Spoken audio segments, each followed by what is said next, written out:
Hi guys. Lecture number 39 है आज का हमारा। टॉपिक 6 हम आज से स्टार्ट करेंगे, पीरियड ऑफ महाजनपदा।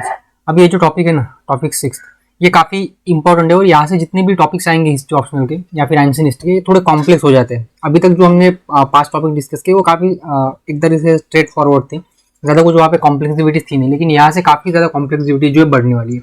तो कंसेप्चुअल क्लियरिटी जो है होनी चाहिए और एक लिंक आपकी हमेशा जुड़ी होनी चाहिए, क्योंकि टॉपिक जो इंटरकनेक्टेड होंगे यहाँ से एकदम सीधे सीधे टॉपिक्स आपको देखने को नहीं मिलेंगे। जैसे कि हमने देखा इंडस वैली सिविलाइजेशन, तो पूरा वो एक ही पीरियड था, तो हमने इंडस वैली सिविलाइजेशन को डिस्कस कर लिया। फिर हमने आर्यन सन वैदिक पीरियड को देखा, तो वो भी एक कंप्लीट जो टॉपिक था, उसके बाहर हमें पढ़ना ही नहीं था वहाँ पे। तो मेगालिथिक पीरियड हो गया, फिर प्रीहिस्टोरिक पीरियड हो गया। ठीक है, तो ये जो टॉपिक्स थे अब तक हमने देखे वो काफ़ी स्ट्रेट फॉरवर्ड थे, क्वेश्चन भी आते थे मुश्किल, लेकिन समझने में काफ़ी आसान थे। लेकिन यहाँ से जो टॉपिक्स आएंगे वो इंटरकनेक्टेड होंगे, कॉम्प्लेक्स होंगे, एक ही टॉपिक में कई सारे सब टॉपिक्स दिए होंगे, तो काफ़ी ज़्यादा कॉम्प्लेक्सिटी जो आगे बढ़ने वाली है। तो कंसेप्ट क्लियर आपको यहाँ पे रखने हैं। तो सबसे पहले सिलेबस देख लेते हैं क्या है। सिलेबस जो है इसमें सबसे पहले कहा गया है कि फॉर्मेशन ऑफ स्टेट्स, स्टेट्स किस तरह से बन रहे थे। तो हमने देखा वैदिक पीरियड में कि अर्ली वैदिक पीरियड और लेटर वैदिक पीरियड में क्या चेंजेस आए थे पॉलिटिकल लाइफ में, और किस तरीके से जो टेरिटोरियल आइडेंटिटी जो है वो इवॉल्व हो रही थी और जो ट्राइबल आइडेंटिटीज थी वो उसमें सब्ज्यूम हो रही थी। तो ये हमने देखा, और फिर इसी का जो आगे चल के जो एक रिजल्ट होता है वो होता है महाजनपद बनना। और फिर महाजनपद जो है वो 100-200 साल जो है वो उनका जो टाइम पीरियड होता है। उसके बाद फिर पता है आपको मगधा वगैरह आ जाते हैं, तो वो देखेंगे हम, वो नेक्स्ट टॉपिक में आ जाएगा। फिर रिपब्लिक्स किसे कहा जाता है, मोनार्किस किसे कहा जाता है, ये भी हमें देखना है। ठीक है, तो हमें क्या करना है, हमें सिलेबस की जो टॉपिक्स देना, उन टॉपिक्स के ऊपर हमारे पास अराउंड 200 to 300 वर्ड जो होने चाहिए, तो हमारा सिलेबस कंप्लीट हो जाएगा हर टॉपिक के ऊपर। ठीक है, मतलब हर टॉपिक के सिलेबस के टॉपिक के ऊपर। फिर अर्बन सेंटर्स का राइज हो रहा है, सेकंड अर्बनाइजेशन स्टार्ट हुआ था। ठीक है, मैंने बताया था आपको जब हम इंडस वैली सिविलाइजेशन डिस्कस कर रहे थे, तो फर्स्ट अर्बनाइजेशन जो है इंडियन सबकॉन्टिनेंट का वो है इंडस वैली सिविलाइजेशन का। सेकंड अर्बनाइजेशन जो है वो है आपका महाजनपदास के वक्त जो होता है, ठीक है, मगधन वगैरह एम्पायर के वक्त। और थर्ड जो अर्बनाइजेशन था वो था अकबर के वक्त जो हुआ था। ठीक है, फिर ट्रेड रूट क्या किस तरह से डेवलप हो रहे थे, उत्तर पथ दक्षिण पथ वगैरह, ये भी हमें देखना है। और इकोनॉमिक ग्रोथ किस तरीके से हो रही थी। और कॉइनेज यहाँ से स्टार्ट हो चुका था। पंचमार्क जो कॉइन्स थे ना वो आ चुके थे, आपको पता ही होगा। पंचमार्क कॉइन्स जो है वो इसी वक्त पे, जैसे महाजनपदा का जो पीरियड है तभी डेवलप हुए थे। फिर जैनिज्म और बुद्धिज्म का स्प्रेड किस तरीके से हुआ, किस तरीके से इमरजेंस हुआ, ये भी हमें देखना है। फिर Magadha, rise of Magadha and Nandas, ठीक है, और Iranian and Macedonian invasion and their impact, मतलब अलेक्जेंडर द ग्रेट वगैरह आया था, फिर उसके क्या इम्पैक्ट हुआ, किस तरह से वो इन्वेजन हुआ, सब हमें देखना है। ठीक है, तो ये हमारा सिलेबस है। और आज क्या करेंगे हम, आज हम सिर्फ और सिर्फ महाजनपद जो है उनकी लिस्ट देखेंगे, 16 महाजनपद, उनको एक ब्रीफ में डिस्कस कर लेंगे। और रिपब्लिकन्स के बारे में देख लेंगे कि रिपब्लिकन्स क्या थे और किस तरीके से फिर उनका फॉल हुआ और किस तरीके से वो इम्पोर्टेंट थे। ठीक है, तो सबसे पहले तो प्रीवियस क्वेश्चन पेपर, जैसे कि हम हमेशा डिस्कस करते हैं कोई भी टॉपिक स्टार्ट करने से पहले, क्योंकि ये काफ़ी इंपॉर्टेंट होते हैं। तो देख लेते हैं, एक शॉर्ट आइडिया मैं आपको देता हूँ कि ये क्वेश्चन किस तरह से पूछे गए, और यहाँ से आपको आइडिया आ जाएगी आपको किस तरीके से पढ़ना है और क्वेश्चन क्यों रिपीट होते हैं और इसलिए प्रीवियस क्वेश्चन पेपर क्यों जरूरी होते हैं। ठीक है, तो सबसे पहले क्वेश्चन देख लेते हैं। 1984 का एक क्वेश्चन है, काफ़ी पुराना क्वेश्चन है लेकिन रिलेवेंट है, क्योंकि सीधा सीधा मतलब ऐसे टाइप क्वेश्चन नहीं है, इसलिए मैंने वही उठाया है जो कि ऐसे टाइप नहीं है। तो फर्स्ट क्वेश्चन है कि what were the causes of origin of heterodox sect in 6th century BC.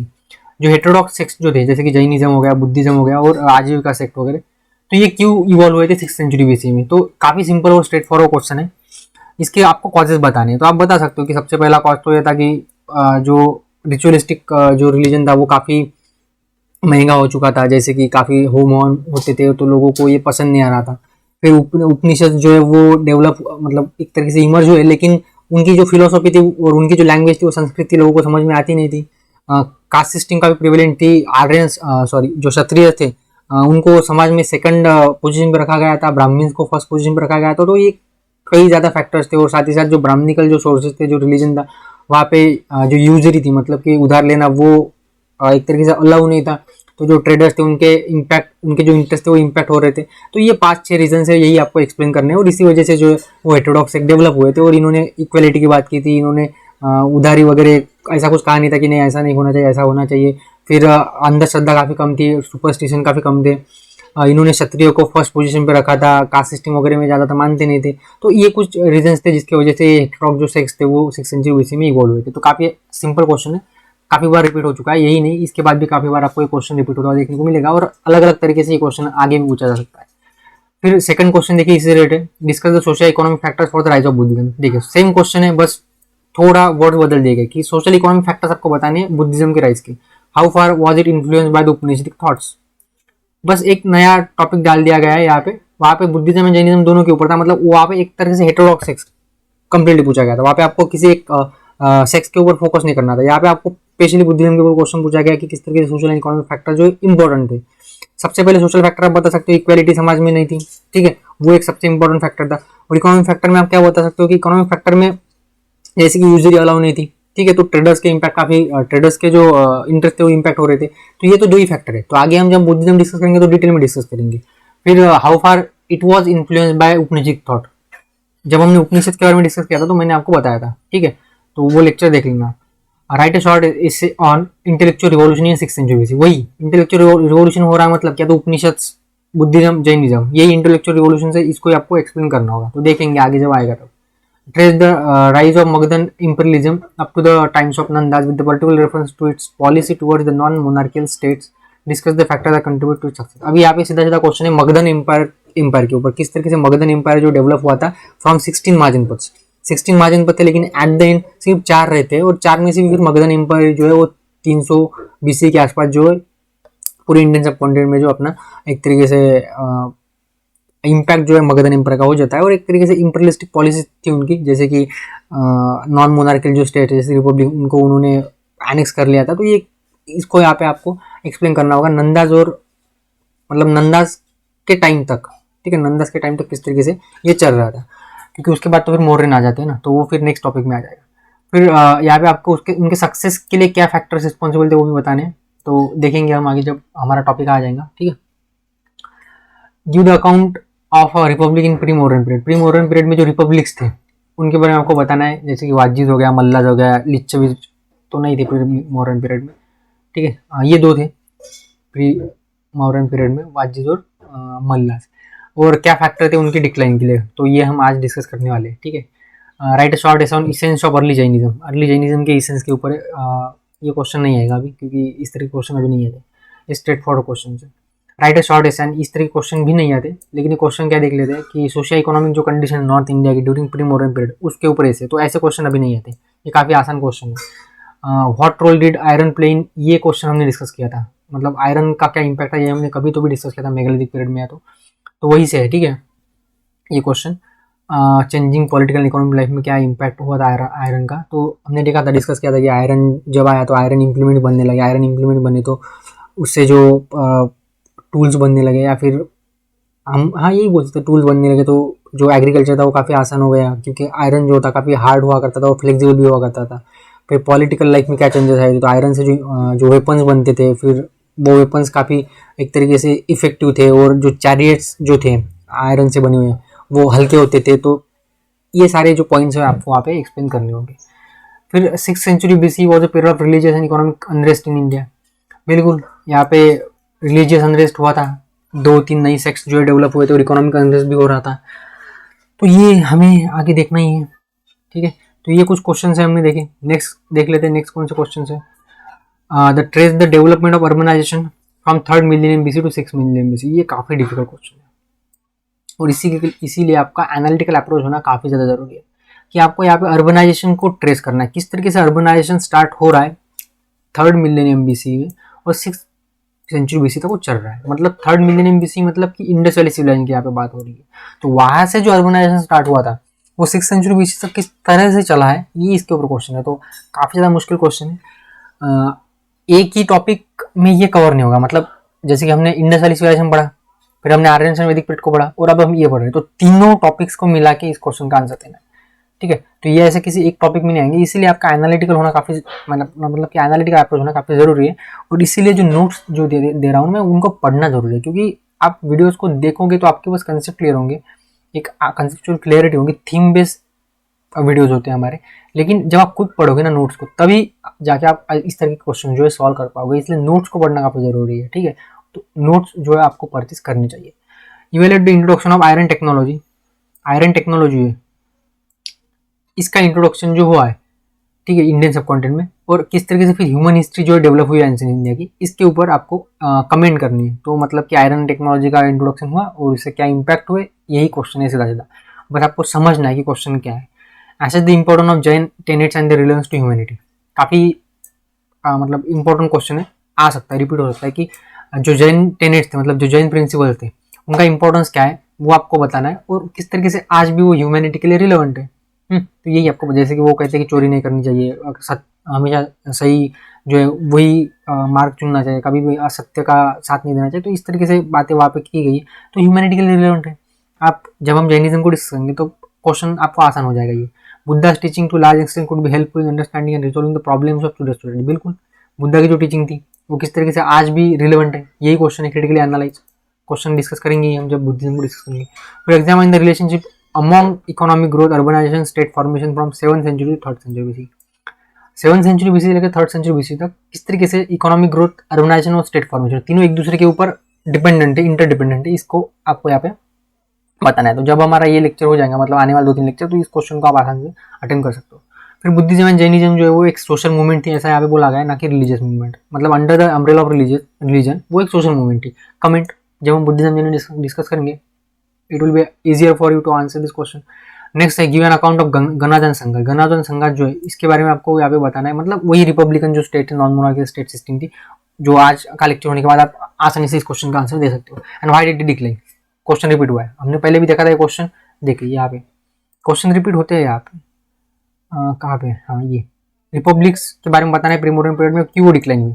तो क्वेश्चन रिपीट होते हैं, इसीलिए प्रीवियस क्वेश्चन पेपर की प्रैक्टिस करना काफी जरूरी है। तो प्रीवियस क्वेश्चन देखो, आप उनकी प्रैक्टिस करो, लिख के देखो, ठीक है, काफी जरूरी है। हम कोशिश करेंगे, जैसे कुछ कमेंट्स आई थी मुझे कि आंसर राइटिंग के ऊपर कुछ इनिशिएटिव, कुछ कोर्स लॉन्च कीजिए, तो अभी तो नहीं हो सकता, लेकिन 15-20 दिन में हम स्टार्ट करने की कोशिश करेंगे कुछ आंसर राइटिंग से रिलेटेड, ठीक है। देखते हैं क्या होता है। तो concept of Shramanic religion, Shramanic religion मतलब वही Buddhism and Jainism with particular reference to Buddhism had their roots in Upanishadic ideas. ये क्वेश्चन हम डिस्कस, मतलब ये हम लास्ट टाइम जब हमने उपनिषद को डिस्कस किया था तो वही से क्वेश्चन ही रिलेटेड है, ठीक है। वैसे बुद्धिज्म जब हम डिस्कस करेंगे, बुद्धिज्म वगैरह, तो फिर से रिपीट हो सकता है। Number of scholar considered Alexander the Great, Alexander as a great. काफी जो स्कॉलर्स है वो अलेक्जेंडर को द ग्रेट कहते हैं, भले उसके जो लॉन्ग टर्म इम्पैक्ट है इन्वेजन के वो इंडिया में जो हुए हैं वो रिवैल्यूएट करने की हमें जरूरत है। मतलब कि सीधा सा ये बोल रहे हैं कि अलेक्जेंडर का इन्वेजन हुआ था, लेकिन उसके इतने ज़्यादा कोई इम्पैक्ट हुए नहीं है। तो वही बोल रहे हैं कि रिवैल्यूएट करना है हमें कि क्या सच में अलेक्जेंडर द ग्रेट था और क्या उसके जो इम्पैक्ट है वो लॉन्ग टर्म थे या नहीं थे। तो बिल्कुल नहीं थे, वो देखेंगे हम आगे। The political and economic needs of rulers combined with the economic and status needs of merchants class together provide receptive cultural milling in which Buddha. हाँ, बुद्धिज्म का भी फेवरेट टॉपिक है यूपीएससी का। इसके ऊपर प्रीलिम्स में क्वेश्चन आते हैं, मेंस में क्वेश्चन आते हैं, ऑप्शनल में क्वेश्चन आते हैं। तो ये काफी इंपॉर्टेंट टॉपिक है, काफी डिटेल में हम डिस्कस करेंगे और सेपरेटली डिस्कस करेंगे। तो यहाँ पे पॉलिटिकल इकोनॉमिक नीड्स जो थी रूलर्स की, वो एक तरीके से काम करता है बुद्धिज्म के डेवलपमेंट के लिए, और इकोनॉमिक और जो स्टेटस नीड्स थी मर्चेंट की, वो भी। अभी किस तरीके से मैं शॉर्ट में बता देता हूँ। अभी देखो, जैसे कि मैंने बताया था आपको कि ब्राह्मण्स ने खुद को टॉप पे रखा था और क्षत्रिय को सेकंड पोजीशन पे रखा था। तो क्या हो रहा था कि एक ईगो हर्ट होता है लोगों का, ठीक है। क्षत्रिय थे वो पूरी टेरिटरी को प्रोटेक्ट करते थे और उनको सेकंड पोजीशन में रखा गया तो उनको पसंद नहीं आएगा। लेकिन बुद्धिज्म ने क्या किया, बुद्धिज्म ने इनको फर्स्ट पोजीशन पे रखा। वैसे बुद्धिज्म कास्ट या वर्ण सिस्टम में नहीं मानते, लेकिन इन्होंने रखा। तो एक तरीके से रूलर्स की नीड, मतलब अगर वो बुद्धिज्म को सपोर्ट करेंगे तो फिर ऑब्वियसली उनको टॉप पे रहना है, फिर क्यों ब्राह्मणिज्म को सपोर्ट करेंगे। तो ये एक तो ये नीड्स थी। इकोनॉमिक नीड्स क्या थी, अभी जैसे कि इन्होंने जो काफ़ी ज़्यादा होम हवन होते थे उसमें काफ़ी बैल गाय वगैरह की जो बलि दी जाती थी, तो फिर इकोनॉमिक जो इकोनॉमी थी वो अफेक्ट होती थी, क्योंकि इनसे इकोनॉमी चलती है। फिर यूजली अलाउ नहीं थी, मतलब लोन लेना अलाउ नहीं था, तो ट्रेडर्स के इम्पैक्ट, ट्रेडर्स के जो इंटरेस्ट थे वो इम्पैक्ट हो रहे थे। तो यहाँ पे economic and status needs of merchant, ये भी यहाँ पे जो है वो एक तरीके से इम्पैक्ट इन्फ्लुएंस हो रहा है। तो ये सारी मिला के इनको फिर टैक्स वगैरह किसको देना होता है, स्टेट को देना होता है। तो political economic needs of rulers and combined with economic and status needs of merchants, दोनों एक तरीके से क्या करते हैं, ग्राउंड सेट कर रहे हैं बुद्धिज्म के फ्लरिश के लिए। और आप देखो इसी वक्त पे काफ़ी ज़्यादा बड़े बड़े राजा जो थे उन्होंने बुद्धिज्म को सपोर्ट किया था और जैनिज्म को सपोर्ट किया था अदर देन ब्राह्मणिज्म को, ठीक है। तो यही एक रीज़न है, तो यही हमें देखना है आने वाले लेक्चर्स में। तो ये हमारे प्रीवियस क्वेश्चंस थे जो हमने अभी तक डिस्कस किए। आपको क्या करना है, प्रीवियस क्वेश्चंस को जो है वो अटेम्प्ट करते रहना, और कोई आपको अगर कोई क्यूरी है कुछ भी है तो आप कमेंट बॉक्स में तो पूछ सकते हो। अभी हमें स्टार्ट करना है हमारा टॉपिक महाजनपदास के बारे में। जैसे कि मैंने बोला कि ये जो डेट्स थी ना, ये आप मान सकते हो 600 से 300 या 400 बीसी के आसपास, क्योंकि 321 बीसी में फिर मौर्यन जो है वो पीरियड स्टार्ट होता है मगधन एम्पायर में, मौर्यन एम्पायर स्टार्ट हो जाता है। तो फिर ये महाजनपद वगैरह कोई रहते ही नहीं, क्योंकि ये खत्म हो जाते हैं, फिर 16 महाजनपद का रोल ही नहीं रहता। हाँ, 400 बीसी तक, 300 बीसी तक मान सकते हो आपकी कुछ जो है वो महाजनपद जैसे कि अवंती, कोसला वगैरह ये टिकते हैं, लेकिन ज़्यादातर जो है वो खत्म ही हो जाते हैं, 1600 बीसी में खत्म हो जाते हैं। लेकिन 4 बचते हैं, जिसमें मगधा था एक, फिर आपका कोसला, अवंती, और एक शायद कोसला, अवंती, मगध, और एक पता नहीं, मुझे याद नहीं आ रहा। तो ये 4 रहते हैं, और फिर चारों के ऊपर कब्जा जो है वो मगधन एम्पायर कर लेता है, और यहाँ से फिर आपका जो महाजनपद से वो खत्म हो जाते हैं। और इसीलिए यहाँ पे 400 से 600 बीसी मैंने लिखा है यहाँ पे, ठीक है, क्योंकि 321 बीसी से तो फिर कम्प्लीटली जो है यहाँ पे एब्सोल्यूट मोनार्की स्टार्ट हो जाती है। तो ठीक है, डेट्स दैट डजंट मैटर, ठीक है। तो हमने देखा लास्ट लेक्चर में किस तरीके से जो ट्राइबल पॉलिटिकल जो ऑर्गेनाइजेशन थी वैदिक पीरियड में, अर्ली वैदिक पीरियड में, ऋग्वैदिक पीरियड में, वो ट्रांसफॉर्म हो रही थी टेरिटोरियल स्टेट में टुवर्ड द एंड ऑफ वैदिक पीरियड। और एक तरीके से टेरिटोरियल जो आइडियाज थी वो जो है ना, टेरिटोरियल आइडियाज मतलब टेरिटोरी से लोगों को पहचाना जा रहा था। और यहाँ पे जो पाणिनि जो ना, पाणिनि, या पाणिनि पता है आपको क्या है? ये फर्स्ट ग्रामरियन था जिसने फर्स्ट संस्कृत ग्रामर की बुक लिखी थी। क्या नाम था उसका? पाणिनि, अष्टाध्यायी लिखी थी, ठीक है। तो ये जो है ना, यहाँ पे आप क्लियरली आपको यहाँ पे मेंशन होता हुआ देखने को मिला कि जो लोग थे ना, ये लोग अब जनपद जो है ना, जनपद इनके लॉयल हो चुके हैं, मतलब राजाओं के, टेरिटोरियो के लॉयल, मतलब लोगों को अभी उनके टेरिटोरी के बेसिस पे पहचाना जाने लगा, अब ना कि टाइप के बेसिस पे। तो यहाँ से आप क्लियरली बोल सकते हो कि महाजनपद जो है वो डेवलप हो चुके थे फुल फ्लेज 600 बीसी में, क्योंकि पाणिनि के जो अष्टाध्यायी है वहाँ पे आपको इसके बारे में रेफरेंस देखने को मिलेगा, ठीक है। और जो टेरिटोरियल आइडिया जो थी वो 6th सेंचुरी बीसी में, इसलिए मैं बोल रहा हूँ कि स्ट्रेंथन हो चुकी थी, क्योंकि लार्ज बड़े बड़े स्टेट जो है with the town as a seat of their power, ठीक है। मतलब एक देखो जैसे क्या होगा, कोई अगर किंगडम है, कोई अगर राजा है, तो उसकी कैपिटल होगी ना, तो कैपिटल होगी, तो ये क्या है, एक निशानी है कि फुल फ्लेज स्टेट जो डेवलप हो रहे हैं, लार्ज स्टेट डेवलप हो रहे हैं। तो इसीलिए महाजनपदास का जो पीरियड होता है 600 बीसी का, वो इतना इंपॉर्टेंट माना जाता है इंडियन हिस्ट्री में, क्योंकि यहाँ से मोनार्कियल सिस्टम जो स्टार्ट हो रही थी, ठीक है। अभी जो अवेलेबल रिसोर्सेज है हमारे पास, जो सोर्सेज है, रिसोर्सेज है, एविडेंस है, उसके बेसिस पे हम ऐसा बोल सकते हैं कि 16 ऐसे लार्ज एंड स्मॉल स्टेट थे, 16 ठीक है। कुछ महाजनपद थे, कुछ जनपद थे। अभी इनमें क्या डिफरेंस होता है आगे देखेंगे हम, जो कि 6th सेंचुरी बीसी में डेवलप हुए थे नॉर्थन पार्ट में इंडियन सब कॉन्टिनेंट। अभी क्यों? क्योंकि देखो आपको मैं मैप दिखा देता हूँ, क्यों नॉर्दर्न पार्ट बोल रहे हैं, सिर्फ इंडिया में नहीं, पूरे इंडिया में नहीं, सिर्फ नॉर्दर्न पार्ट ऑफ इंडियन सब कॉन्टिनेंट। अब इसका क्या कारण है? 16 जो थे ना, आप देख सकते हो कि इनमें सिर्फ एक अगर छोड़ दिया असम का, तो बाकी सारे जो है ना विन्यास के नॉर्थ में है ऊपर, तो विन्यास के साउथ में बस एक ही है असम का। तो इसीलिए नॉर्दर्न पार्ट में हो रहा है इंडियन सब कॉन्टिनेंट में, ठीक है, महाजनपद जो डेवलप हुए थे। और सदर्न पार्ट में फिर क्या चल रहा था? तो यहाँ पे संगम चल रहा था, वो देखेंगे हम आगे।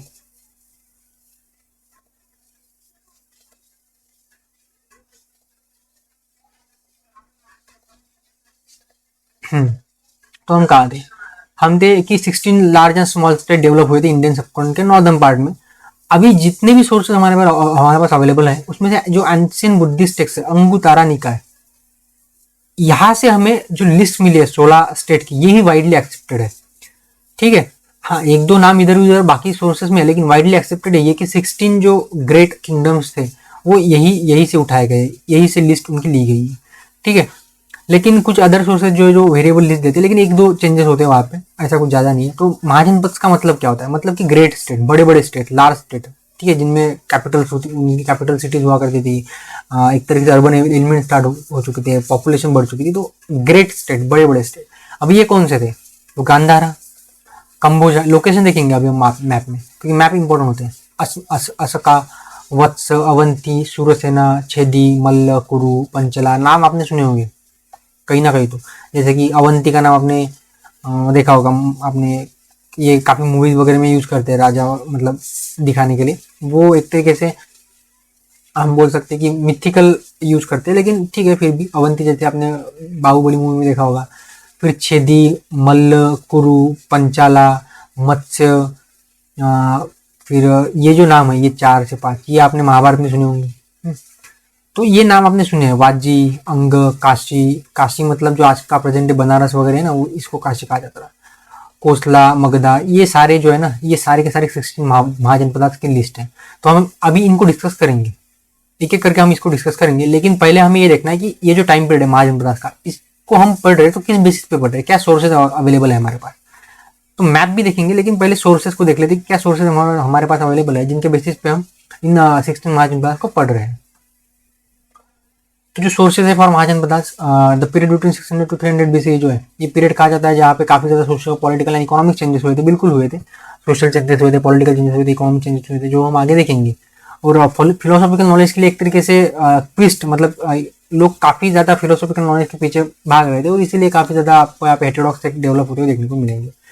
और इसके बाद हमारे पास काफी ज्यादा जो है वो रिटर्न सोर्सेज भी अवेलेबल है, और इसलिए यहाँ से जो पीरियड स्टार्ट हो रहा है इसे हिस्टोरिक पीरियड कहा जाता है। ठीक है, हिस्टोरिक पीरियड यहाँ से स्टार्ट हो रहा है। वैसे तो वैदिक पीरियड से हिस्टोरिक स्टार्ट हो रहा है, लेकिन उसको अर्ली वैदिक पीरियड मतलब अर्ली हिस्टोरिक पीरियड कहा जाता है।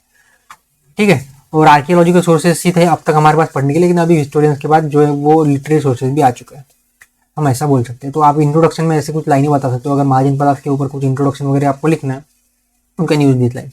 सबसे पहले ब्राह्मणिकल सोर्सेज क्या थे, तो ब्राह्मणिकल सोर्सेज में पुराणास थे और धर्मशास्त्रास थे, जो कि इस वक्त पे लिखे गए थे। अभी पुराना जो है ना, वो हमें डायनेस्टिक हिस्ट्री के बारे में बताते हैं, मतलब कौन सा राजा कब था, कौन सी डायनेस्टी थी, कौन सा वंश था वगैरह। और जो इसके लैटर सेक्शन है पुरानी किंग के, वो हिस्टोरिकल है। लेकिन जो अर्ली सेक्शन है ना, अर्ली मतलब जो इनिशियली जो बताए गए हैं इनसे पहले, वो एक तरीके से मिथिकल है, क्योंकि वहाँ पे चंद्रवंश, सूर्यवंश के बारे में बताया गया, तो ऐसा कुछ एग्जिस्ट करता नहीं था हिस्ट्री के बाद, कोई अवेलेबल एविडेंसेस नहीं। आर्कियोलॉजी जो वो एविडेंसेस देते हैं, चाहे 10,000 1 लाख साल पुराने क्यों ना हो, एविडेंसेस मिल जाएंगे आर्कियोलॉजी, लेकिन ऐसे कोई एविडेंस मिले ही नहीं। इसलिए जो बोला जाता है कि पुराना में जो चंद्रवंश, सूर्यवंश के बारे में बताया गया वो एक तरीके से मिथ्स है। लेकिन जो लैटर जो सेक्शन है पुरानी किंग के, वो क्लियरली हिस्टोरिकल है, जैसे कि प्रद्योत, प्रसंजित वगैरह के बारे में वहाँ पे मेंशन किया हुआ देखने को मिलेगा। लेकिन काफी ज्यादा इंटरनल जो क्रोनोलॉजी है वो कॉम्प्लेक्स है पुराना में जो दिखे, तो कभी कभी वो खुद में ही जो है वो एक तरीके से कॉन्ट्राडिक्ट कर जाते हैं। ठीक है, उसके बाद जो धर्मशास्त्र, जो लिटरेचर, जैसे गृहस्थ शास्त्र, गृहस्थ सूत्राद और धर्म सूत्राद, ये 600 बीसी से 300 बीसी के बीच में कंपोज हुए थे नॉर्दर्न पार्ट में इंडिया के। तो ये भी हमें वहाँ के जो लाइफ थी, लाइफ स्टाइल थी, उसके बारे में जो है वो एक्सप्लेन करने की कोशिश करते हैं। लेकिन दिक्कत ये है कि ये नॉर्मेटिव है, डिस्क्रिप्टिव नहीं है। अभी इसका क्या मतलब होता है, भाई नॉर्मेटिव है ना और डिस्क्रिप्टिव होना, इन दोनों में फर्क ये है कि नॉर्मेटिव जब चीजें होती है तो वो बस एक थियोरेटिकल नॉलेज हम आपको प्रोवाइड करती है, ऐसा जरूरी नहीं कि वो प्रैक्टिकली हो रहा है। लेकिन डिस्क्रिप्टिव जो चीजें होती है ना, अगर टेक्स्ट डिस्क्रिप्टिव है तो मतलब वो जो देख रहे हैं उसको एक्सप्लेन कर रहे हैं, तो ये फर्क है। जैसे कि अगर आप 600 बीसी की सोसाइटी देखोगे और फिर उसको एक्सप्लेन करोगे, जो कि ज्यादातर बुद्धिस्ट टेक्स्ट में मेंशन है, तो डिस्क्रिप्टिव है। लेकिन यहाँ पे जो गृहस्थ सूत्र है, धर्म सूत्र है, इनको एक आइडियल सोसाइटी बनानी थी, तो ये एक आइडियल सोसाइटी को विजुअलाइज कर रहे थे और एक इमेजिनरी मतलब रूल्स रेगुलेशन उन्होंने बनाए थे। तो इनका ऐसा मानना था कि ऐसा सोसाइटी होनी चाहिए, लेकिन थी नहीं। लेकिन जो एक्चुअल सोसाइटी, जो डिस्क्रिप्टिव सोसाइटी थी, वो यहाँ पे आपको धर्मशास्त्राज में देखने को नहीं मिलेगी। इसलिए ये जो है ना, ये एक्चुअल जो प्रिवेलेंट सोशल कंडीशन थी उस वक्त, इसको एक्सप्लेन नहीं कर पा रहे। ठीक है, तो यही यहाँ पे आपको समझना है। तो ब्राह्मणिकल सोर्सेज में हमने क्या देखा, हमने देखा पुराना के बारे में, धर्मशास्त्र के बारे में। पुराना जो है वो लेटर जो पुरानी किंग थे उनके बारे में काफी बढ़िया तरीके से एक्सप्लेन करते हैं, लेकिन इंटरनल कॉन्ट्राडिक्शंस है उसमें। और जो धर्मशास्त्र है वो नॉर्मेटिव है, एक तरीके से वो आइडियल सोसाइटी को विजुअलाइज कर रहे हैं, लेकिन एक्चुअली डिस्क्रिप्टिव सोसाइटी को हमें बता नहीं रहे। तो वो काम करते हैं बुद्धिज्म वाले। ठीक है, तो बुद्धिस्ट जो सोर्सेज है, यही से हमें 16 जो महाजनपदार्थ की जो लिस्ट है वो मिली है। फर्स्ट जो 4 बुक्स है बुद्धिज्म के, सुत्त पिटका के, जैसे दिग्ग, मज्जिना, संयुक्त, अंगुतारा, 6 है इसमें सुत्त पिटका में, जिसमें से 4 इसी वक्त पे लिखे गए थे। विनय पिटका जो है वो भी कंपोज हुआ था अराउंड 5 to 4 सेंचुरी बीसी में। जो खुद्दय निकाय और अभिधम्म पिटका ये बाद में कंपोज हुए थे, और ये जो टेक्स्ट थे ना वो मिडिल गंगा वैली में ही बने थे, और इसलिए काफी अच्छी तरीके से वो एक्सप्लेन कर रहे हैं। और काफी ज्यादा स्टूडेंट जो इनडिस्क्रिमिनेटली मतलब बिना सोचे समझे जो जातक आज को as a source of history मानते हैं 6th सेंचुरी बीसी और modern period and post modern period के। ठीक है, क्योंकि काफी डिटेल में यहाँ पे आपको जो है इंफॉर्मेशन मिल जाती है। तो जैन जो सोर्सेज है ना, इसके बारे में पढ़ लेते, इतना ज्यादा इंपॉर्टेंट यहाँ पे जो है वो हिस्ट्री के पॉइंट ऑफ व्यू से नहीं है इस फेज के लिए। ठीक है, तो अभी जो कंपैरिजन अगर हम 3 सोर्सेज का करेंगे तो ज्यादातर आपको डिसएग्रीमेंट देखने को मिलेंगी तीनों सोर्सेज में, मतलब ये कुछ और हो रहे हैं, वो कुछ और हो रहे हैं, वो एक। लेकिन हमें क्या करना है, हमें सिर्फ जो है वो चीज़ों को समझना है, आर्कियोलॉजी के साथ उनको कनेक्ट करना है। अगर वो आर्कियोलॉजी के साथ अगर फिट बैठ रहे तो फिर उनको मानना है, वरना नहीं मानना। तो ये जो इंडिजिनस लिटरेरी सोर्सेज है, इसके अलावा भी हमारे पास ग्रीक्स और लैटिन सोर्सेज भी अवेलेबल है, जो कि हम आगे चल के देखेंगे। जैसे कि अलेक्जेंडर इन्वेजन हुआ था, तो अलेक्जेंडर के जो कमांडर थे उन्होंने भी काफ़ी कुछ लिखा है, तो वो आगे चल के देखने वाले हैं हम। फिर उनका इम्पैक्ट क्या हो वगैरह, तो ये सब हम देखेंगे आगे चल के। तो ये थे सोर्सेस, जो सोर्सेज हमारे पास अवेलेबल है। अगर आपको पूछा जाए तो आप शॉर्ट में बता सकते हो। अभी हमें देखना है कि ये जो 16 स्टेट थे, इनकी लोकेशन क्या है। थोड़ा बहुत आर्कियोलॉजिकल सोर्सेज भी यहाँ पे बचा है, ठीक है। तो आर्कियोलॉजी जो है यहाँ पे इंपॉर्टेंट सोर्स है हिस्ट्री की, हमेशा से रही है। यहाँ पे जो नॉर्दर्न ब्लैक पॉलिश कल्चर है ना, ये हम देख चुके हैं, तो इसलिए यहाँ पे फिर रिपीट नहीं करने वाला। 7 to 300 BC में नॉर्दर्न ब्लैक पॉलिश कल्चर को हम देख चुके हैं, कवर कर चुके हैं। मतलब कि वीडियोज में हमने कवर नहीं किया था, लेकिन जो क्योंकि मेगालिथिक पीरियड के एंड में मैंने आपको बताया था, कुछ आपको टॉपिक्स दिए थे जो आपको खुद को प्रिपेयर करने थे। लेकिन नोट्स में ये दिए है, ठीक है, जो पेड नोट्स है इसमें आपको ये मिल जाएंगे। नॉर्दर्न ब्लैक पॉलिश कल्चर क्या था, red and black and red culture क्या था, ऑक्रे कलर कल्चर क्या था, तो ये सब आपको नोट्स में मिल जाएगा। तो 16 महाजनपदास को देख लेते हैं एक बार, क्या है 16 महाजनपदास। तो लोकेशन इंपॉर्टेंट है, कंबोज, यहाँ से स्टार्ट करते हैं नॉर्थ से। कंबोज यहाँ पे, गांधारा यहाँ पे, ठीक है। तक्षशिला कहाँ पे आता है अगर आपको पूछा जाए तो वो गांधारा में आता था। और ये गांधारा जो नाम है ना, ये आपको तब तक ही सुनने को मिलेगा जब तक कि जो मुस्लिम इन्वेजन है वो नहीं होता। अरब इन्वेजन हुआ और उसके बाद गांधारा जो नाम है ये खत्म हो गया। फिर इस एरिया को जो है वो यहाँ से काबुल वगैरह से एडमिनिस्टर किया जाता, तो गांधारा नाम आपको तब तक ही देखने को मिलेगा। फिर कुरुज है, इनके बारे में आपने सुना होगा, महाभारत में कुरुक्षेत्र की लड़ाई भी आपने सुनी होगी। फिर सूरसेना है, मत्स्य है, अवंती है, छेदी है, और अस्मका है जो कि साउथ सदर्न पार्ट में आता है आपके विंध्यास के, और एकमात्र ऐसा स्टेट है जो कि सदर्न पार्ट में था। फिर वत्स है, मगध है, अंग है, काशी है, विदेह है, मल्ल है, कोसला है। तो यहाँ पे पांचाला आपको देखने को मिलेगा। यहीं पे कहीं पे विज्जी मतलब वैशाली जो ना, वाजी वाजी भी आपको देखने को मिलेगा यहाँ पे। इस मैप में नहीं होगा, नेक्स्ट मैप में देख लेते, यहाँ पे वाजी विजी भी इसे कहा गया है। तो ये मल्ला और वाजी ये दोनों जो थे ना, वो एक रिपब्लिकन स्टेट थे। तो इनकी लोकेशन आपको काफ़ी ज़्यादा मतलब इम्पोर्टेंट है, आपको याद रखनी लोकेशन। और इसी वक्त पे यहाँ पे एक्कीमेडियन एम्पायर था, ईरान वगैरह में, ठीक है। और यहीं से फिर वो आपके क्या हम बोल सकते हैं, जो अलेक्जेंडर तो नहीं थे, जो इन्वेजन हुआ था ना, मैसिडोनियन इन्वेजन तो अलेक्जेंडर वाला था। अरब इन्वेजन जो भी हमारे सिलेबस में दिया है, एक मिनट देख लेते हैं। ईरानियन इन्वेजन हुआ था, तो ये इन्होंने किया था। मैसिडोनियन इन्वेजन मतलब अलेक्जेंडर वगैरह, ठीक है। तो हमने अब तक क्या देखा, हमने अब तक तो कुछ नहीं देखा, सिर्फ प्रीवियस क्वेश्चन पेपर डिस्कस किए। महाजनपदास को हम डिस्कस करने वाले हैं एक एक करके। जो 16 महाजनपदास की जो लिस्ट है वो एक क्यों इंपॉर्टेंट है, क्योंकि आपके जो क्वेश्चन आते हैं ना मैप वाले, तो वहाँ पे काफ़ी ज़्यादा जरूरी हो जाते हैं मैप वाले क्वेश्चन। ये इनके ऊपर आपको नोट लिखनी होती है, 2.5 मार्क्स के लिए होते हैं ना, लोकेशन आपको पॉइंट करनी है और उसके बाद नोट लिखनी है इनके ऊपर, ठीक है। तो इसके लिए मैंने यहाँ पे दिया है, वरना मैं देता नहीं यहाँ पे, और डिस्कस भी नहीं करता, लेकिन ठीक है कर लेते थोड़ा बहुत, प्रीलिम्स के पॉइंट ऑफ व्यू से भी इंपॉर्टेंट हो सकता है। वैसे क्वेश्चन अब तक प्रीलिम्स में आया नहीं, लेकिन हम कुछ बोल नहीं सकते, यूपीएससी है कुछ भी पूछ सकते कभी। लेकिन उससे पहले कुछ जानकारी आपके लिए, अगर आप स्टडी मटेरियल परचेस करना चाहते हो वे फाइंडर अकेडमी का, जो कि कंप्लीट हिस्ट्री ऑप्शन का स्टडी मटेरियल है एट मिनिमल कॉस्ट 2000 रुपीज़, तो आप परचेज कर सकते हो। आप सेक्शन वाइज भी कर सकते हो, ancient history, medieval history, modern history, world history. यहाँ पे आपको एक बात याद रखनी है कि जो एंशिएंट हिस्ट्री का जो स्टडी मटेरियल है वो विदाउट मैप मटेरियल है। मैप मटेरियल इसमें इंक्लूड नहीं है इस फीस में। मैप मटेरियल में जो है ना वो 1-2 महीने में लाऊंगा, अभी तो उसकी फिलहाल ज़रूरत नहीं है मैप मटेरियल की, काफ़ी कॉम्प्लेक्स होता है ना इसमें, इसलिए इसमें ऐड नहीं किया गया उसको। किस तरीके से आप पे कर सकते हो, तो आप यूजिंग दिस नंबर, ये नंबर है यहाँ पे आप कांटेक्ट कर सकते हो, आपको अगर कोई क्यूरी है, और इसी नंबर पे आप यूजिंग फोनपे, पेटीएम, गूगल पे जो पेमेंट कर सकते हो। और उसका स्क्रीनशॉट आपको भेजना है। किस तरीके से भेजना है, तो नाम आपका होना चाहिए वहाँ पे, आपका व्हाट्सअप नंबर, आपका नाम, आपके स्क्रीनशॉट आपने जो पेमेंट किया उसका। और अगर आप जानना चाहते हो किस तरीके से ये होता है, तो आप टेलीग्राम चैनल पे जो है देख सकते हो, वहाँ पे मैंने स्क्रीनशॉट शेयर किए थे, ठीक है। तो चलिए देख लेते हैं अभी थोड़ा 16 महाजनपदास के बारे में इन शॉर्ट, ठीक है। मेंस के पॉइंट मतलब अपने ऑप्शनल के पॉइंट ऑफ व्यू से ऐसे क्वेश्चन नहीं आएंगे कि बताओ 16 महाजनपदास के बारे में, वो आएंगे तो ऐसे आएंगे कि महाजनपदास थे या फिर जो रिपब्लिक्स थे वो क्यों डिक्लाइन हुए, इसके ऊपर ऐसे क्वेश्चन आ सकते हैं, ठीक है। तो लेकिन फिर भी हम देख लेते हैं काशी, सबसे पहले काशी के बारे में डिस्कस करते हैं। काशी जो था ना वो इनिशियली मतलब 600 BC में जब ये महाजनपदास बने थे, तो सबसे पावरफुल किंगडम था काशी।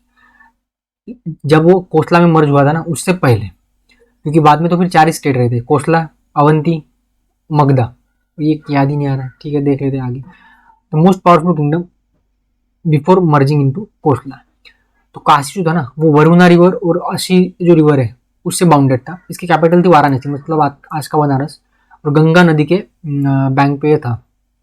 इसके पैरामाउंट एंड पॉलिटिकल हेजमोनी जो थी ना काशी की, वो अर्ली 6th सेंचुरी बीसी में काफ़ी ज़्यादा थी, और मेनी सोर्सेज में इसके मतलब काफ़ी ज़्यादा सोर्सेज है इसको टेस्टिफाई भी कर रहे हैं, और जातकात में काफ़ी ज़्यादा रेफरेंसेस इसके देखने को मिलेंगे आपको। काशी जो था वो कोसला का राइवल था हमेशा से, और फिर बाद में कोसला ने इसके ऊपर कब्जा कर लिया था। फिर कोसला के ऊपर कब्जा किसने किया था? तो मगधा ने किया था। कोसला सेकंड मोस्ट पावरफुल किंगडम था उस वक्त का, जो कि सरयू रिवर के ऊपर था, जो कि दो पार्ट्स में डिवाइड था, north and south southern part में। सरयू रिवर जो थी ना वो इसके बीच में से जाती थी। भी श्रवस्ती इसकी कैपिटल थी नॉर्थ में, और कुशावती थी सदर्न पार्ट की कैपिटल। अयोध्या भी यही पे थी, कोसला में ही थी अयोध्या। एक इंपॉर्टेंट पॉलिटिकल सेंटर था जहाँ पे ऐसा माना जाता है कि जो लॉर्ड राम है उनका जन्म हुआ था। ये लेटर वन और काशी, इन्होंने फिर काशी के ऊपर कब्जा कर लिया, और कपिला वस्तु तक भी ये जो है एक्सटेंड हो चुकी थी इनकी पावर। प्रसन्नजीत इनका इनका इंपॉर्टेंट रूलर था कोसला का, जो कि बुद्धा के कंटेम्पररी था। इसके ऊपर क्वेश्चन आ चुका है, ठीक है, बुद्धा के कंटेम्पररी होता है, इसलिए मैंने बोला कि ये वैसे तो इंपॉर्टेंट नहीं है, लेकिन प्रीलिम्स के पॉइंट ऑफ व्यू से थोड़े बहुत इंपॉर्टेंट है। कोसला एंड मगधा जो थे वो एक दूसरे के मैट्रिमोनियल रिलेशन में टाइड अप थे प्रसन्नजीत एंड बिंबिसार के टाइम पे, और बाद में अजातशत्रु ने इनके ऊपर कब्जा कर लिया था। अजातशत्रु राजा रूलर जो था वो काफ़ी ज़्यादा एरोगेंट था एक तरीके से, उसको पसंद नहीं था ऐसे कोई मैट्रिमोनियल रिलेशन वगैरह, तो इन्होंने कब्जा कर लिया था कोसला के ऊपर। अंगा अंगा अभी जो है ना प्रेजेंट डे भगलपुर डिस्ट्रिक्ट में बिहार के। अभी अर्लीस्ट जो रेफरेंस है टू अंगा और इन अथर्ववेदा, अथर्ववेदा में आपको अंगा के बारे में देखने को मिला। अंग देश ये वो नहीं है जो कर्ण वगैरह का, कर्ण राजा था ना अंग देश का, ये अंग देश नहीं है, ठीक है। यहाँ पे आपको जो है वो अथर्ववेदा में मगधा और गांधारा के साथ साथ अंग के बारे में भी मतलब एक तरीके से रेफरेंस देखने को मिलेंगे, ठीक है। लेकिन यहाँ पे अंगा में जो लोग रहते थे ना इनको डिस्पाइस पीपल कहा गया, मतलब कि जिनसे घृणा की जाती थी, ठीक है। According to Buddhist text Anguttara Nikaya, Anga was one of the 16 state flourish in central and north west India during 6th century BC. Champa river जो थी वो बाउंड्री बनाती थी between Magadha in the west and Anga in the east. बुधायाना धर्मा जो है, बुधायन धर्मा सूत्र, यहाँ पे अंगा जो है इन यहाँ पे जो लोग रहते हैं इनको मिक्स पीपल कहा गया। मिक्स मतलब कि आर्यंस प्लस जो लोकल जो ट्राइबल्स थे उनको सबको मिला के जो लोग बने थे, और इसीलिए जो आपको वैदिक जो सोर्सेज है जैसे कि यहाँ पे अथर्ववेदा, तो अथर्ववेदा में इसीलिए इनको फिर डिस्पाइस कहा गया। डिस्पाइस मतलब जिनसे नफरत की जाती थी, क्योंकि यहाँ पे जो सोसाइटी थी वो मिक्स हो चुकी थी। महाभारत जो है ये भी महाभारत में भी इनके जो रेफरेंसेस है काफ़ी मतलब अच्छे नहीं है। यहाँ पे इनके लोग यहाँ के लोगों को बारबारियंस और मलेच्स कहा गया है। तो एक पावरफुल स्टेट था वैसे देखा जाए तो इनिशियली, लेकिन बाद में फिर मगधा ने इसके ऊपर कब्जा कर लिया, ठीक है। ये तो होता है, मगधा ने सबके ऊपर कब्जा किया था, और मगधा जो है वो एक स्ट्रॉन्गर स्टेट इमर्ज हुआ था, ठीक है, ड्यूरिंग बिम्बिसार रूल, क्योंकि काफ़ी ज़्यादा मतलब अंग कोसला सबके ऊपर उन्होंने कब्जा कर लिया था मगधा ने। नेक्स्ट देख लेते हैं, नेक्स्ट है वाजी, जो कि एक रिपब्लिकन स्टेट था। वाजी और मल्ल गनास थे। जो वाजी था ना वो ईस्टर्न इंडिया में था, नॉर्थ ऑफ गंगा रिवर, जो नेपाल हिल्स है वहाँ पे आपको देखने को मिलेंगे। अभी मोस्ट ईस्टर्न जो वाजी को एक 7 से 8 ट्राइब्स से मिलकर बना हुआ कॉन्फेडरेसी कहते हैं, मतलब कि 7 से 8 क्लैंस या फिर ट्राइब्स मिलके ये वाजी बने थे, डेमोक्रेटिक थे एक तरीके से, ठीक है। बुद्ध घोष में भी इनके आपको रेफरेंस देखने को मिलेंगे। तो मोस्ट इंपॉर्टेंट जो मेंबर था कॉन्फेडरेशन वो था वाजी, लिच्छवीज, विदेह, नात्रिका। नात्रिका क्लैन मतलब वही जहाँ से आपको जैनिज्म, जैन महावीर जैन जो वो आते हैं। वैशाली जो था एक का कैपिटल था वाजी का, ठीक है। Videha with the capital of Malla belong to modern, ठीक है, इतना इंपॉर्टेंट नहीं है फैक्चुअल डेटा से। ये याद रखना है कि नात्रिका या फिर नायास जो है वो बर्थ प्लेस था महावीर जैन का, ठीक है। फिर मगधा सबसे इंपॉर्टेंट किंगडम, लेकिन आगे हम डिटेल में डिस्कस करने वाले हैं, ठीक है। तो मगधा जो है वो आज के मॉडर्न डे पटना में आता है, गया डिस्ट्रिक्ट या फिर पटना में। एक गंगा सोन चंपा रिवर से बाउंडेड था 3-4 तरफ से, और विंध्यास थे सदर्न पार्ट में। तो काफ़ी स्ट्रेटेजिकली इंपॉर्टेंट लोकेशन थी, और ये भी एक फैक्टर रहा था कि मगधन एम्पायर जो डेवलप हुआ था उसके लिए। इनिशियली इसकी कैपिटल राजगीर थी, जिसे आज राजगीर कहा जाता है। और पुराना जो है यहाँ पे काफ़ी ज़्यादा जो मतलब पुराना में जो लिस्ट दी गई है राजाओं की वो स्टार्ट होती है बृहद्रथ से, जिसका कि rule 600 BC 6th century BC में खत्म हो जाता है, और फिर हरण्यका डायनेस्टी वहाँ से स्टार्ट हो जाती है, बिंबिसार अजातशत्रु वगैरह। फिर मल्ल एक इम्पोर्टेंट जो था एक तरह से कॉन्फेडरेसी था, ठीक है, 9 क्लैन से बना हुआ था। ये भी एक रिपब्लिकन स्टेट था। तो कुशीनगर और पवा यहाँ के 2 इंपॉर्टेंट सेंटर थे। कुशीनगर जहाँ पे जन्म हुआ, नहीं, कुशीनगर और पवा ये ऐसे 2 लोकेशन है। कुशीनगर में शायद गौतम बुद्ध की डेथ हुई थी, और पवा में महावीर जैन की डेथ हुई थी, ठीक है, शायद, हाँ बिल्कुल शायद ऐसा हुआ था, ठीक है। मल्लावाद initially set was set to monarchy, मतलब कि मल्ला जो है वो इनिशियली मोनार्कियल स्टेट था, लेकिन बाद में फिर वो रिपब्लिक बन चुका था। कुछ ऐसे स्टेट थे जो पहले मोनार्कियल थे फिर रिपब्लिक हुए थे, कुछ ऐसे स्टेट थे जो पहले रिपब्लिकन थे फिर मोनार्कियल हो चुके थे। छेदी एक इम्पोर्टेंट किंगडम था बुंदेलखंड रीजन में।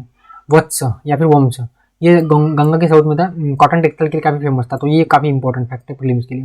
ठीक है, वत्स जो था वो कॉटन टेक्सटाइल के लिए फेमस था। इसके कैपिटल थे कौशाम्बी, जो कि यमुना के बैंक पे। तो अकॉर्डिंग टू लीजेंड्स, लीजेंड मतलब कि जो कहानियाँ हैं, ठीक है, उसके अकॉर्डिंग जो प्रदत्य थे, वो अवंती का जो प्रदत्य राजा है और वत्स का जो उदयन राजा है, इनमें आपस में मतलब बनती नहीं थी। और इसकी जो बेटी थी मतलब प्रदत्य की, वासदत्ता, और जो उदयन था, इनका लव अफेयर वगैरह था और फिर इसी वजह से झगड़े वगड़े होते रहते थे। लेकिन यहाँ पे आपको ये याद रखना है कि उदयन जो है ना, उदयन, ये एक तरीके से हीरो है 3 लिटरेरी वर्क का, जैसे कि रत्नावली और प्रियदर्शी का जो हर्षन लिखित, हर्षवर्धन ने, ठीक है, वही आपका 7th सेंचुरी वाला जो राजा है ना, हर्षवर्धन डायनेस्टी वाला, तो वही उसी ने लिखी थी। और स्वप्न वसवदत्ता जो भाषण लिखी, तो ये आपको याद रखना है कि कौन सा टेक्स्ट किसने लिखा और इसका हीरो कौन है, तो उदयन है। ये वत्स का राजा था जो कंटेम्पररी था प्रदत्य का। कुरु, बुद्धिस्ट लिटरेचर के अकॉर्डिंग कुरु किंगडम जो था, अब वो युधिष्ठिर के जो वंशज थे उनसे वो उसको रूल कर रहे थे, और माइनर स्टेट था एक इस वक्त पे, मतलब उनकी जो ग्रैंडियर था वो अभी खत्म हो चुका था।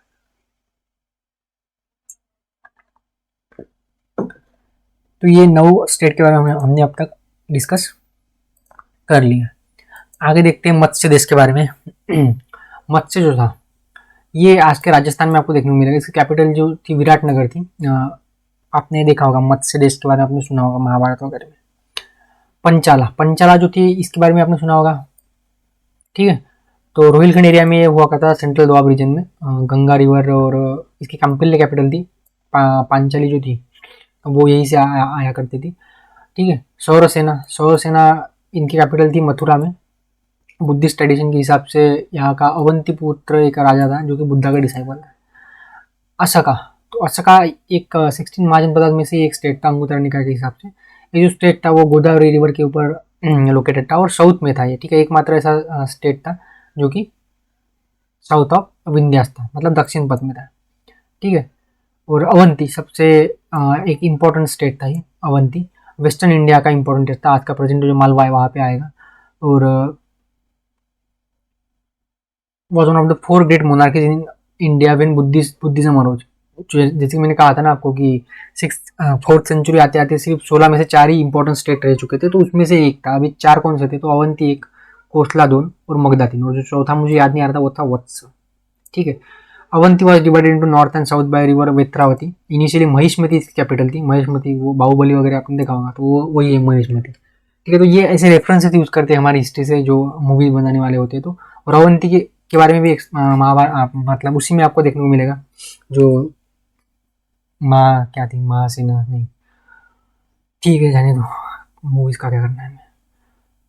It was important center of Buddhism and some of the leading theras were born and resided here. The king Nandivardhana of Avanti was defeated by king Shishunaga of Magadha and later annexed into Magadha. मतलब अवंती के ऊपर कब्जा भी मगधा ने किया था, सबके ऊपर मगधा ने कब्जा किया था, और इसीलिए मगधन एम्पायर इतना बड़ा जो डेवलप हुआ था, पूरे इंडियन सब कॉन्टिनेंट में उन्होंने कब्जा कर लिया था। फिर गांधारा है, तो गांधारा जो इसे पर्शिया में वहीनाट कहा जाता है, और एंशियंट महाजनपद था एक, जो कि आज के प्रेजेंट डे पाकिस्तान में आता है और ईस्टर्न अफगानिस्तान में इसकी लोकेशन आती है। पेशावर एक इंपॉर्टेंट सिटी थी यहाँ की, तक्षशिला भी एक इंपॉर्टेंट सिटी थी। गंधारा जो है ये 6th सेंचुरी BC से लेके 11th सेंचुरी सी तक आपको देखने को मिलेगा। और उसके बाद फिर जो इसका नाम जो है वो खत्म ही हो जाता है। क्योंकि मोहम्मद जो गजनी था, गजनी ने इसके ऊपर कब्जा करने के बाद फिर ये जो गंधारा ये डिसअपेयर होगा, और मुस्लिम जो रूलर थे तब इसका जो एडमिनिस्ट्रेशन था वो काबुल या लाहौर से चलता था।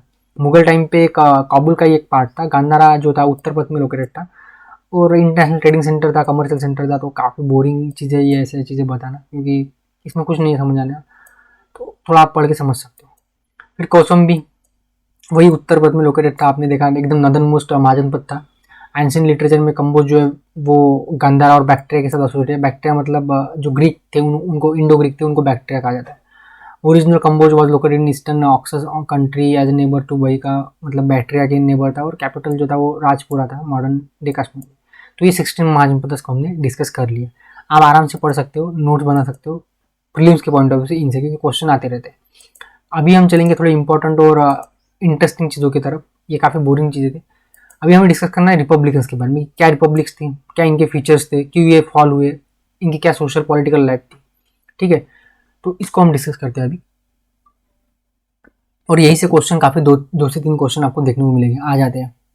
2-3 साल पहले 2018 में क्वेश्चन आया था गना या फिर रिपब्लिकन के फॉल के ऊपर, क्वेश्चन वही रिपीट हो जाते हैं। तो गना जो है ना वो मोनार्कियल स्टेट से थोड़े बहुत डिफर करते थे, क्यों? क्योंकि उनका पॉलिटिकल स्ट्रक्चर अलग था और उनका जो फंक्शनिंग का तरीका था वो भी अलग था। तो ये आगे देखेंगे, अभी आएगा। ठीक है, किस तरीके से पॉलिटिकल स्ट्रक्चर अलग था और किस तरीके से वो फंक्शन करते थे। तो इसीलिए गनाज और मोनार्किज्म में बेसिक डिफरेंस यही है। ठीक है, और जो 16 महाजनपद थे इसमें से गनाज जो थे वो कुछ ऐसे गनाज थे जो बिगिनिंग से रिपब्लिकन स्टेट थे, बाद में कन्वर्ट हो गए, या फिर कुछ ऐसे थे जो कुछ ऐसे थे जो शुरुआत से गनाज थे, या फिर कुछ ऐसे थे जो बाद में गनाज बन गए, जैसे कि कुरु जो था ना वो इनिशियली एक मोनार्क स्टेट था, आपको पता है, और लेकिन बाद में वो एक रिपब्लिकन स्टेट बन गया। ठीक है, वाजी मल्लाजे कुछ इंपॉर्टेंट गनाज है जो कि पहले से ही थे, और कुरुज एक ऐसा गनाज है जो कि बाद में बना था। अभी इसके क्या फीचर्स थे, रिपब्लिकन स्टेट किसे कहेंगे, क्या फीचर्स थे? तो गनाज जो थे ना इनमें ट्राइबल ऑर्गेनाइजेशन जो थी ना इसके काफ़ी फीचर्स, मतलब इसके एक वेस्टेज आपको देखने को मिलेगी। मतलब क्या, तो जो हमने पॉलिटिकल स्ट्रक्चर देखा था वैदिक पीरियड का या फिर अर्ली वैदिक पीरियड का, वहाँ पे जो ट्राइबल एसोसिएशंस थे, ट्राइबल जो सोसाइटीज थी, उनके ही कुछ एलिमेंट्स आपको यहाँ पे ज़्यादातर देखने को मिलेंगे। मोनार्कियल जो स्टेट थे वहाँ पे आपको जो वेस्टेजेस थे ट्राइबल ऑर्गेनाइजेशन के वो काफ़ी कम देखने को मिलेंगे, लेकिन गनाज में काफ़ी ज़्यादा देखने को मिलेंगे। मतलब कि फॉर एग्जाम्पल जैसे कि उनका जो लीडर था वो इलेक्ट होता था, जैसे कि वैदिक पीरियड में हमने देखा था कि लीडर को इलेक्ट कर रहे हो, क्योंकि ट्राइबल ऑर्गेनाइजेशन थे, ट्राइबल सेटअप था। तो उसी तरीके के ट्राइबल सेटअप जो है यहाँ पे आपको गनाज में भी देखने को मिलेंगे। तो इसलिए यहाँ पे कहा गया है कि greater vestiges of tribal organization जो है यहाँ पे आपको देखने को मिलेंगे। दो तरह के गनाज थे, एक थे वो जो सिंगल क्लैन से बने थे जैसे कि साक्यास, और दूसरे वो थे जो 2 या 2 से ज़्यादा क्लैन से बने थे जैसे कि वाजी, जो कि 8 क्लैन से बनी थी, हमने अभी देखा था। ये जो जनरली हिमालयन फुटहिल्स में आपको देखने को मिलेंगे ईस्टर्न इंडिया में। और कुछ नेशनलिस्ट स्टूडेंट जो ना वो थोड़ा इसको बढ़ा चढ़ा के डेमोक्रेटिक कंट्रीज की तरह एक तरीके से पोज करते हैं, जैसे एंशियंट जो रोमन और ग्रीस के जो डेमोक्रेटिक स्टेट थे उसी की तरह इसको ट्रीट करते, लेकिन वो ऐसा नहीं था। अभी ये ऐसा क्यों करते थे? तो जो आपके जो ब्रिटिशर्स थे उनको वो जैसे कि इंडियंस को कहते थे कि आप एब्सोल्यूट मोनार्की के अंदर रहे हो हमेशा से, तो डेमोक्रेसी आपको पता ही नहीं है। तो इस तरीके से चीज़ें वो हमें बोलते तो वो हमको चिढ़ा देते, तो ये उनको चिढ़ा देते, तो बस यही चलता था उनका। तो इसलिए नेशनलिस्ट जो हिस्टोरियन थे ना वो उस हिसाब से उस वक्त सही थे, लेकिन आज के हिसाब से अगर देखा जाए तो ये जो फैक्ट है ये गलत है कि वो डेमोक्रेटिक थे, नहीं थे, बिल्कुल डेमोक्रेटिक नहीं थे। हाँ, कुछ पार्शियली डेमोक्रेटिक बोल सकते हैं, लेकिन जैसे कि रोम और ग्रीस जो थे ना, ancient Rome and ancient Greece, वो टोटली रिपब्लिकन स्टेट थे, तो वो काफ़ी बढ़िया थे। अगर आपको अगर वक्त मिले तो उनके बारे में पढ़ लेना कि रोम और ग्रीस किस तरीके से डेमोक्रेटिक सोसाइटीज थी आज से 4-4.5 हजार साल पहले। ठीक है, फिर दे यूज टू एरिस्टोक्रेटिक काउंसिल और assembly for decision making electing their leaders. वही मैंने अभी आपको बताया कि इनमें जो ट्राइबल ऑर्गेनाइजेशन काफ़ी ज़्यादा वेस्टेज आपको देखने को मिलेंगे। और स्टैंडिंग आर्मी इनकी नहीं होती थी। अभी स्टैंडिंग आर्मी का क्या मतलब होता है? तो जब जैसे कि देखो, एक होते आर्मी जो कि हमेशा मतलब हमेशा के लिए वहाँ पे बॉर्डर पे आपको खड़ी होती हुई देखने को मिलेंगी, वो होगी स्टैंडिंग आर्मी, जो कि 24/7 होगी, 365 डेज होगी। दूसरी आर्मी वो होती है जो कि सिर्फ जब जरूरत होगी, जब युद्ध वगैरह होगा तभी आएगी, बाकी वक्त पे वो अपना अपना काम करेगी। जैसे कोई अगर फार्मर है तो फार्मिंग का काम करेगा, कोई अगर डॉक्टर है तो डॉक्टर का काम करेगा। तो वो हो गया आर्मी एट विल, मतलब जब जरूरत होगी तब वो आएंगे कॉम्बैट मिशन पे, नहीं तो फिर वो अपना अपना काम करेंगे। तो स्टैंडिंग आर्मी जो थी ना वो मोनार्कियल स्टेट में होती थी, चाहे युद्ध हो ना हो वो आर्मी होंगी। स्टैंडिंग मतलब स्टैंडिंग आर्मी। तो ऐसी आर्मी जो है वो रिपब्लिकन स्टेट के पास नहीं होती थी, आर्मी होती थी उनके पास, लेकिन जब जरूरत होगी तभी, अदरवाइज वो अपने अपने काम पे हमेशा रहती थी। ठीक है, तो यही फर्क होता है स्टैंडिंग आर्मी में और आर्मी ऑन कॉल वगैरह जिसे कहा जाता है उसमें। अभी हमें देखना है कि ये जो गनास थे वो किस तरीके से गवर्न होते थे, इनकी पॉलिटिकल सेटअप क्या था, इसके ऊपर क्वेश्चन आ सकता है। तो जो जैसे कि मैंने आपको बताया कि नेशनलिस्ट जो स्टूडेंट्स थे वो ग्लोरीफाई करने की कोशिश करते हैं इनके डेमोक्रेटिक नेचर को, जो कि नहीं था। ठीक है, मतलब 20-30% हो सकता है, लेकिन ज़्यादातर नहीं था। लेकिन जो एंशियंट इंडियन जो गनास थे वो डेमोक्रेटिक नहीं थे, क्योंकि जो पावर थी इनमें भी वो एरिस्टोक्रेटिक एलिमेंट्स के हाथ में थी। कुछ ही लीडिंग जो मेंबर थे क्षत्रिय फैमिली के उनके पास पावर थी, तो फिर हम कैसा बोल सकते हैं कि ये जो थी एक तरीके से डेमोक्रेटिक सोसाइटीज थी। और कोई सिंगल यहाँ पे हेरिडिटरी मोनार्क नहीं था, और इसीलिए भी आप इसको थोड़ा बहुत डेमोक्रेटिक बोल सकते हैं, क्योंकि यहाँ पे कोई राजा नहीं था, एक ही राजा नहीं था। फिर इनका राजा या फिर लीडर कैसे चुनते थे? तो क्या होता था, इनकी काउंसिल होती थी जो कि साल में एक बार ये मिलते थे, और उसी वक्त जितने भी इनके इंपॉर्टेंट जो पब्लिक बिजनेस थे वो करते रहते, जैसे कि लीडर को इलेक्ट करना, फिर उसका टेन्योर फिक्स करना, और बाकी भी टैक्स वगैरह रिलेटेड इन्फॉर्मेशन, तो सारा कुछ ये करते थे। तो अभी होता क्या था कि वहाँ पे एक चीफ होता था और एरिस्टोक्रेटिक काउंसिल होती थी, जो कि एक हॉल में मिलती थी, जिसे संत गरा कहा गया है। अभी जैसे कि एक पन्ना जात का है ना, यहाँ पे आपको लिच्छवी कैपिटल के बारे में थोड़ी इन्फॉर्मेशन देखने को मिलेगी, किस तरीके से उनका काम चलता था। तो यहाँ पे ऐसा बोला गया कि 7,000 राजा थे जो कि उनके किंगडम को गवर्न कर रहे हो, और उतने उपराज थे, उतने सेनापति है और उतने ट्रेजरर है। अभी लिटरली ऐसा पॉसिबल तो नहीं है, लेकिन आपको एक आइडिया आ रही है कि किस तरीके से गणराज्य जो काम करते थे। एक कोई राजा नहीं था, एक काउंसिल होती थी जहाँ पे एक तरीके से बोर्ड मेंबर आप बोल सकते हो, और फिर उनका एक लीडर होता था, बस इस तरीके से वो काम करते थे। तो एक तरीके से डेमोक्रेटिक सेटअप था भी और ना भी। अभी इसलिए था क्योंकि एक तरीके से वो सारे मिलकर डिसीजन लेते थे, कोई एक राजा नहीं था, और सिंगल हेडेड राजा ना होने की वजह से डेमोक्रेटिक बोल सकते हो, लेकिन टोटल डेमोक्रेटिक नहीं थे, क्योंकि जो रिप्रेजेंटेशन था वो सिर्फ क्षत्रिय फैमिली तक ही लिमिटेड था। बाकी लोगों को रिप्रेजेंटेशन नहीं था, जैसे फार्मर्स हो गए, ट्रेडर्स हो गए, इनको रिप्रेजेंटेशन, और ब्राह्मणास का तो कोई रोल ही नहीं था गणाज में, ठीक है, इनको इंपॉर्टेंस नहीं था, वो हम देखेंगे आगे। द गणापुरा का जो था एक व्यक्ति था जो कि इम्पार्शियल माना जाता था, ऑनेस्ट माना जाता था। उसका क्या काम था, तो ये मीटिंग वगैरह बुलाना और कोरम वगैरह इंश्योर करना, जो भी इंपॉर्टेंट डिसीजन होंगे लेने के लिए कोरम होना चाहिए ना। जैसे कि अभी पार्लियामेंट के अगर काम करना है तो 1/10 मेंबर होना जरूरी है, नहीं तो फिर पार्लियामेंट को बर्खास्त कर दिया जाता है, या फिर असेंबली को भी बर्खास्त कर दिया जाता है, तो उसे कोरम कहा जाता है। फिर इफेक्टिव जो एग्जीक्यूटिव जो पावर थी ना, और day to day political management के लिए एक छोटे मतलब एक स्मॉलर ग्रुप्स वगैरह होंगे, कुछ होंगे लीडर वगैरह, मतलब कुछ उनके एडमिनिस्ट्रेटिव ऑफिसर्स वगैरह होंगे। तो हम इस तरीके से बोल सकते हैं कि जो पॉलिटिकल सिस्टम थी गनास की, वो एक तरीके से government by assembly and oligarchy within assembly, इस तरीके से। अभी इसका क्या मतलब होगा, देखो अभी यहाँ पे बोला गया कि गवर्नमेंट बाय असेंबली, तो असेंबली थी जो गवर्नमेंट मतलब जो बोर्ड मेंबर को एक तरीके से चुन रही है, जो उनका काम करेंगे, लेकिन उसके अंदर भी ऑलिगार्की थी, मतलब उसके अंदर भी डेमोक्रेटिक स्ट्रक्चर था। तो इसीलिए यहाँ के जो पॉलिटिकल सिस्टम है इसको कहा गया है, it is a compromise between government by assembly and by an oligarchy within assembly, ठीक है। ऑलिगार्की मतलब वही डेमोक्रेसी वगैरह गणराज्य वगैरह। तो ये हम देखा पॉलिटिकल सिस्टम के बारे में। कुछ इंपॉर्टेंट पॉइंट्स है आपको याद रखने गणराज्य के काउंसिल के बारे में। तो यहाँ पे वुमेन को कोई मतलब रिप्रेजेंटेशन नहीं था। आर्टिसन, स्मिथ, लेबर्स, फार्मर्स, इनको कोई पार्टिसिपेशन वहाँ पे था नहीं, इनको कोई रोल नहीं था। और ये जो काउंसिल थी इनके पास ये सोशल, पॉलिटिकल, इकोनॉमिक पावर्स थी, ठीक है, सारी की सारी, और सुप्रीम डिसीजन मेकिंग बॉडी यही थी, ठीक है। तो ये पॉलिटिकल सेटअप था।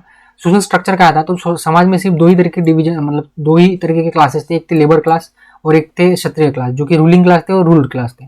वुमेन की पोजीशन ठीक ठाक थी नहीं, ठीक है। Concept of private property did not exist, पूरी की पूरी जो जमीन थी वो एक तरीके से क्लैन या फिर ट्राइब ही जो है वो ओन करती थी।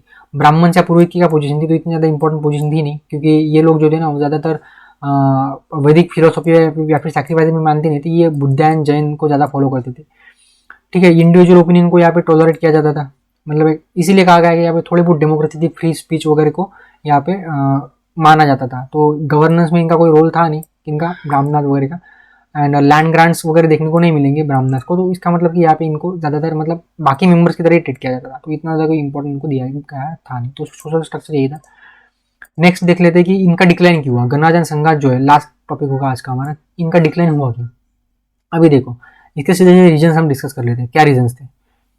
सबसे पहले तो रीजन ये था कि गवर्नर जो था इनका, ये डिस्कशन के थ्रू चलता था, मतलब इनकी असेंबली हुआ करती थी। तो ये एक स्ट्रॉन्ग पॉइंट है इनका कि governor through discussion, decision making के लिए असेंबलीज हुआ करती थी। लेकिन यही इनका सबसे बड़ा वीक पॉइंट था। क्यों, क्योंकि जब 5 या 6 लोग मिलकर डिसीजन लेंगे तो उनमें फिर टकराव होंगे, डिसेंशन होगा, और उसी से फिर एक तरीके से राइवलरी जो है या फिर अपोजिशन जो है वो बनता था, और रिफ्ट आती थी गणराज्य में। और इसका फायदा जो है ये बड़े बड़े जो राजा वगैरह थे ये ले लेते थे, और फिर इनको एक तरीके से इजीली विन कर लेते थे वो, ठीक है, एनेक्स कर लेते थे। तो यही सबसे बड़ा इनका रीजन था फॉल के लिए। फिर एक्सपांशनिस्ट जो एम्बिशंस थे मोनार्क के, वो जैसे कि मौर्यन पीरियड या फिर गुप्त, मतलब शुरुआत तो मौर्यन पीरियड से हुई थी। मौर्यन पीरियड से भी हम बोल सकते हैं, उससे भी पहले अजातशत्रु ने काफ़ी जो ज़्यादातर जो उस वक्त के जो महाजनपद थे उनको उनके ऊपर कब्जा कर लिया था, और बचा कुचा जो काम था वो गुप्ताज ने कर लिया था, मौर्यन और गुप्ताज ने, ठीक है। और समुद्रगुप्त जो है ना वो अलेक्जेंडर की तरह ही था, उसने पूरी तरीके से फ्री जो स्पिरिट था कंट्री का उसको खत्म कर दिया था। जितने भी रिमेनिंग जो गणास थे उस वक्त पे, जैसे कि मल्लवाज, योद्धा, ये सारे के सारे इसने समुद्रगुप्त ने एक तरीके से एनेक्स कर लिए थे। तो ये एक सबसे बड़ा रीजन था। फिर डेस्पोटिज्म की जो टेंडेंसी थी वो बढ़ रही थी अमॉन्ग द इलेक्टेड रूलर्स। जो यहाँ से जो असेंबली से जो लोग चुन के जाते थे उनको ऐसा लगता था कि हमें यहाँ पे बैठा रहना चाहिए, तो ये भी एक कारण था। और फिर लोग जो है वो एक तरीके से इनसे मतलब परेशान हो गए और उब गए। फिर वो भी जो है वो लोग भी फिर एक तरीके से मोनार्की को सपोर्ट करने लगे, क्योंकि उनको पता था ये जो है 10 से 15 लोग मिलके झगड़ा करते हैं आपस में, फिर राजा आता है और हमें लूट के चला जाता है। तो इससे बेहतर तो ये कोई एक राजा हो। इसलिए लोगों की जो एक तरीके से आप बोल सकते हो कि जो लॉयल्टी थी ना वो भी शिफ्ट हो चुकी थी। कहाँ पे? मोनार्किस के लिए। साइज ऑफ गनास भी एक इंपॉर्टेंट रीजन था कि काफ़ी स्मॉल हुआ करते थे, जो कि बड़े बड़े राजाओं के सामने नहीं टिक पाते थे। तो रिसोर्सेज भी कमी थे। लैक ऑफ यूनिटी जो थी वो हम डिस्कस कर चुके हैं, ठीक है। There was also feeling that the monarchs are more safer than ganas. यही मैंने आपको बताया कि लॉयल्टी जो थी लोगों की वो अभी शिफ्ट हो चुकी थी फॉर गनर्स एंड मोनार्क्स। तो ये हमने डिस्कस किया आज का लेक्चर, जिसमें हमने काफ़ी चीज़ें डिस्कस की आज। जैसे कि हमने देखा सबसे पहले